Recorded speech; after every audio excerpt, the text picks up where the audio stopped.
Congressman Tim Griffin, we're trying to find Priscilla Smith a date for Friday night.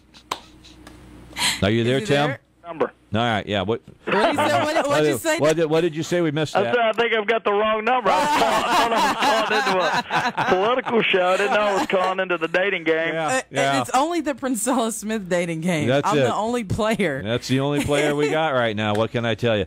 Hey, tell us. I had a call from a listener before we went to the top of the hour, and I was reading what Senator Lee had to say about the people that would not support the balanced budget amendment were greedy, that they don't want what's best for the republic. They just want to stay in power, et cetera, et cetera.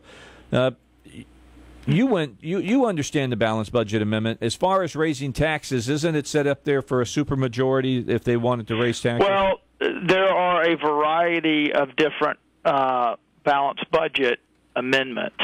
Okay. And ours does not specify which one has to pass. We certainly have different people have different preferred ones. I will say this.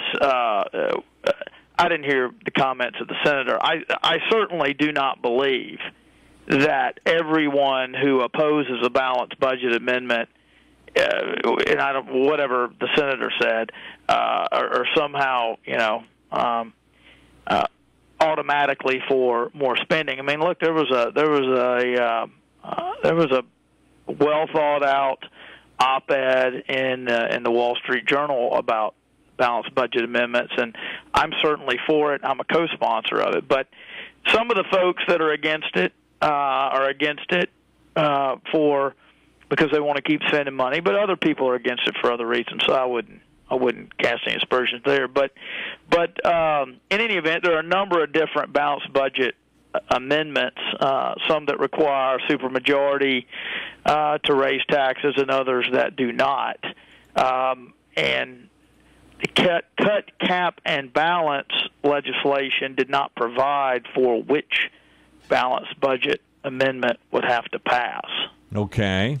Okay, so it's kind of nephorous. I mean, it's kind of, it's out there, but, I mean, could you vote for something like that if you didn't know which BBA you're talking about? Well, we voted for cut, cap, and balance right already. Certainly, that was done that way because ultimately you've got to have a balanced budget amendment that will pass.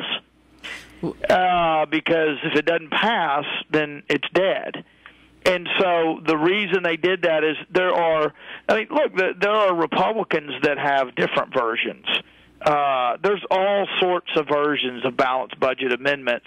Some are more well-known and popular than others. And so that's why that was left that way, so that there would be some flexibility if they found that, hey, we're going to need to push this one to get to 218 or whatever.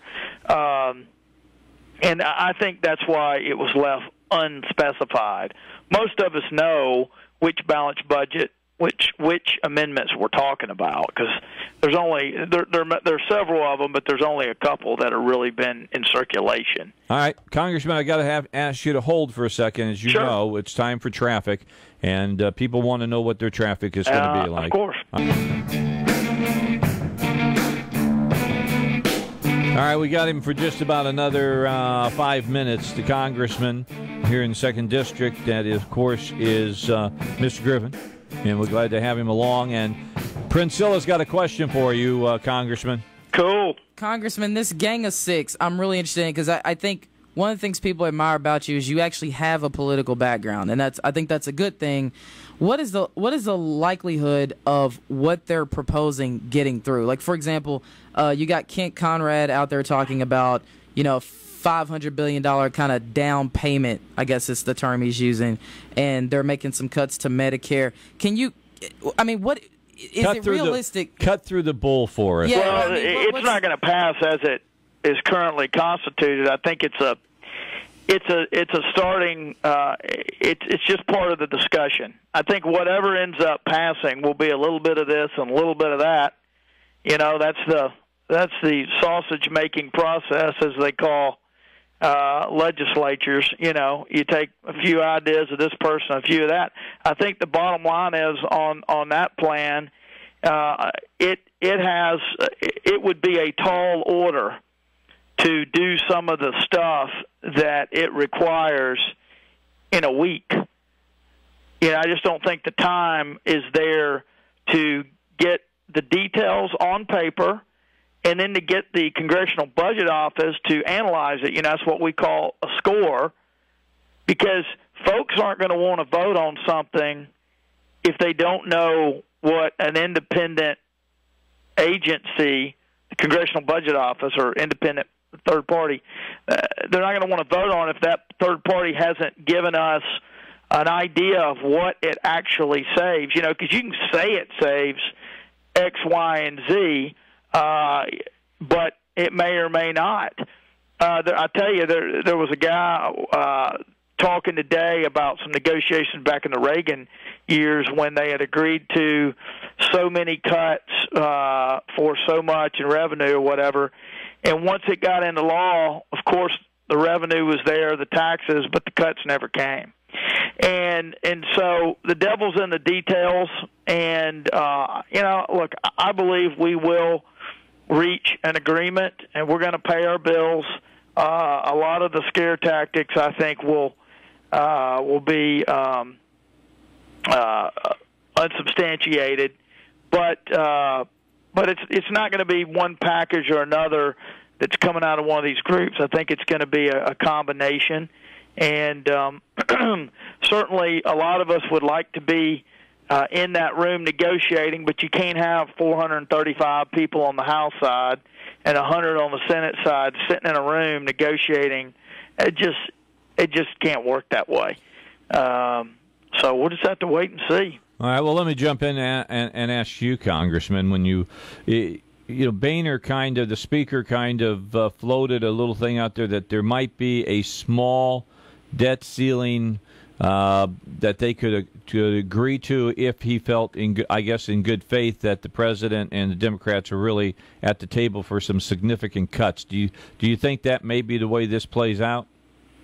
Well, like I said, I really think that whatever it is going to have to be scored by the CBO, and we're running out of time, but that's got to be done so that people have trust that what they're being told by the White House or whomever is accurate. Look, a lot of us came up here to fix things and do it in a big way, and you always run into the political reality of when you have divided government, it is very, very difficult. And our Constitution set up this way. If it was Parliament, you win the parliamentary elections, you control it all. But Correct. That's not the way it is. So it's going to take a little giving on each side. But what disappoints me is a lot of the things I'm hearing about, like you mentioned, $500 billion in cuts over 10 years. Well, that's $50 billion a year. That's nothing. Chicken feed. Yeah, I mean, we are running in the red, $1.6 trillion every year. And so what I'm concerned about is we'll end up with some kind of deal on the debt ceiling that does a little bit, but then I'm going to be asking, what are we going to do about the debt? Because we got to make sure we're not confusing the two. There are a lot of solutions to the debt ceiling that I've been seeing floated that really don't do enough, if anything, to deal with the debt problem. So I would say to folks, just because we get some kind of deal here doesn't mean we've dealt with the debt. All right, Congressman, thanks so much for the time. Hang in there tough. And do what your constituents say that they want you to do, and we appreciate all the fights that you've been taking on. Thanks so much. Thank you, sir. All right, thank y'all. Now. Bye. All right, Congressman, we'll be talking to him as all of this goes along from time to time. But right now,